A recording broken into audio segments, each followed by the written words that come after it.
Shalom, selamat pagi dan selamat bertemu kembali dalam program Firman Menyapa HKBP Petojo. Kiranya sukacita dan damai sejahtera yang dari Allah Bapa menyertai kita semua pada pagi hari ini. Sebelum mendengarkan firman Tuhan, marilah terlebih dahulu kita berdoa. Mari kita berdoa.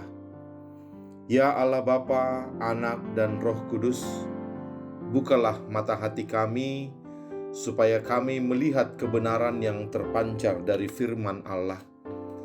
Penuhilah kami dengan kuasa-Mu, nyalakanlah iman di hati kami, dan buatlah kami bersemangat untuk hidup di dalam firman-Mu. Terima kasih Tuhan, terima kasih untuk anugerah-Mu yang ajaib. Di dalam Tuhan Yesus Kristus kami berdoa. Amin.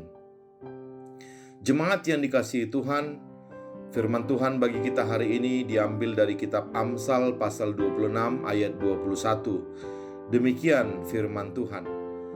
Seperti arang untuk bara menyala dan kayu untuk api, demikianlah orang yang suka bertengkar untuk panasnya perbantahan.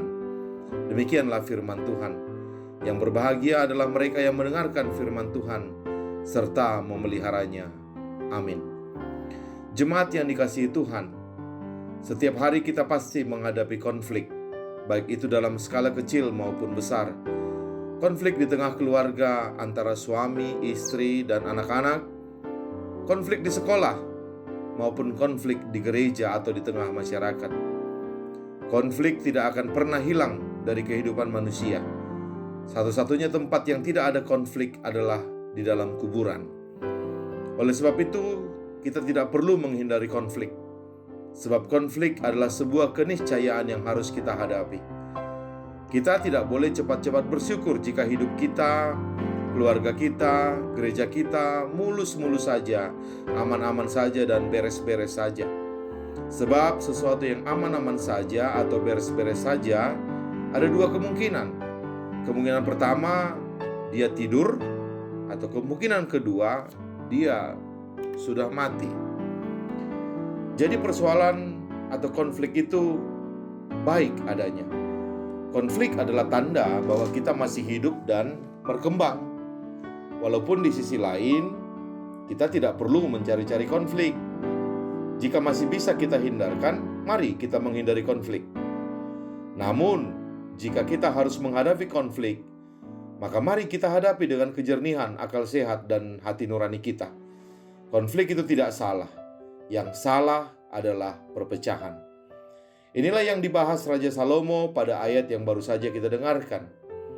Raja Salomo mengibaratkan api adalah sebuah pertengkaran atau konflik yang terjadi, maka kayunya adalah orang-orang yang menjadi bahan bakar pertengkaran itu.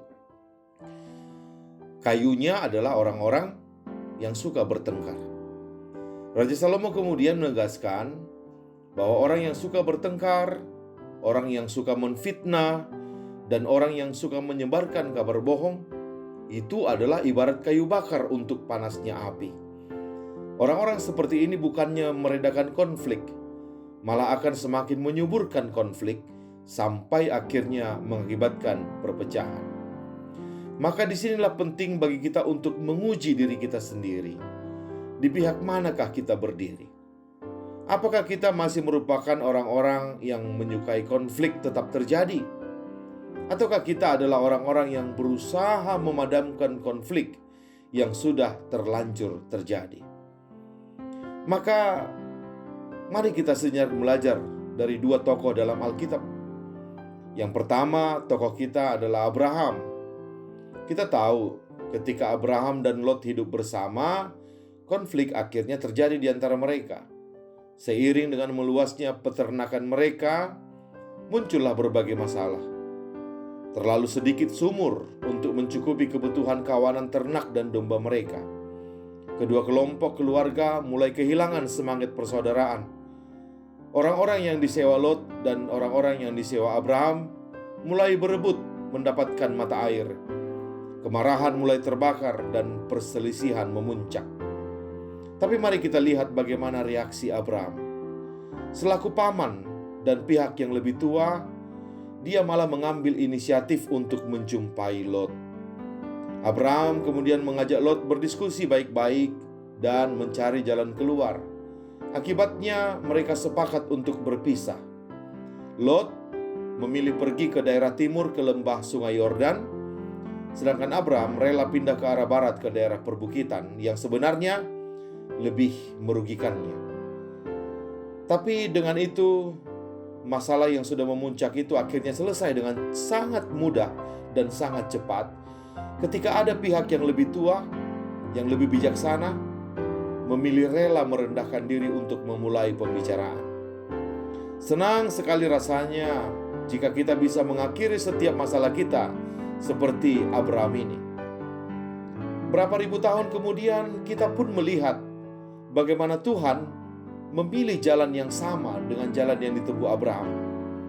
Tuhan mengambil inisiatif untuk menyelesaikan konflik dengan manusia dengan cara mengutus anaknya yang tunggal menjadi sama dengan manusia demi untuk menyelamatkan umat manusia. Dari sini kita belajar bahwa ternyata tidak salah jika orang yang lebih tua, orang yang lebih bijaksana untuk mengambil inisiatif memulai perdamaian. Itulah tokoh pertama yang bisa kita pelajari hari ini. Tapi di sisi lain Alkitab juga jujur bahwa tidak semuanya orang seperti Abraham. Kita juga bisa melihat orang seperti Kain melalui kisah Kain dan Habel. Di kisah ini si kakaan, yaitu Kain, memilih cara penyelesaian konflik dengan jalan melenyapkan musuhnya. Kain mengajak Habel ke ladang dan di sana dia membunuh Habel dari belakang. Itulah cara yang dia tahu untuk menyelesaikan konfliknya. Alkitab dengan jujur menawarkan kepada kita dua tipe penyelesaian konflik ini. Sehingga pertanyaannya adalah, tipe manakah kita? Apakah kita tipe Abraham yang selalu berusaha untuk mengubah lawan menjadi kawan? Ataukah kita tipe Kain yang selalu mengakhiri konflik dengan berusaha melenyapkan lawan kita? Maka disinilah Raja Salomo berpesan kepada kita agar kita tidak menjadi orang yang suka bertengkar, orang yang suka membesar-besarkan masalah, dan memberikan diri kita menjadi kayu api yang membesarkan masalah. Jangan jadi orang yang suka bertengkar, kata Raja Salomo. Nah, pertanyaannya adalah, seperti apakah ciri-ciri orang yang suka bertengkar ini? Kalau kita baca di Filipi pasal 2 ayat 1-11, di situ Rasul Paulus menggambarkan orang yang suka bertengkar dengan 3 ciri-ciri, yaitu yang pertama, orangnya egois. Mereka suka mencari kepentingan sendiri.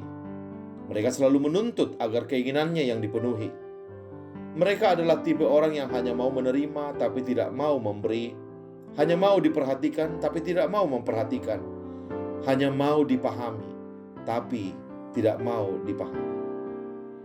Ciri-ciri kedua dari orang yang suka bertengkar menurut Rasul Paulus adalah orang yang populis, atau orang yang suka mencari puji-pujian yang sia-sia.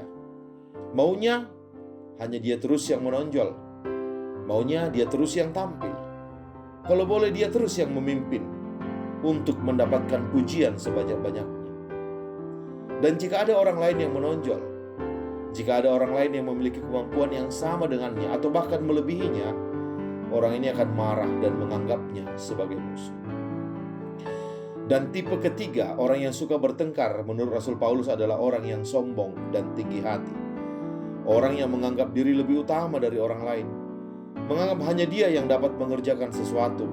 Semua orang mau diaturnya, semua orang harus patuh kepadanya.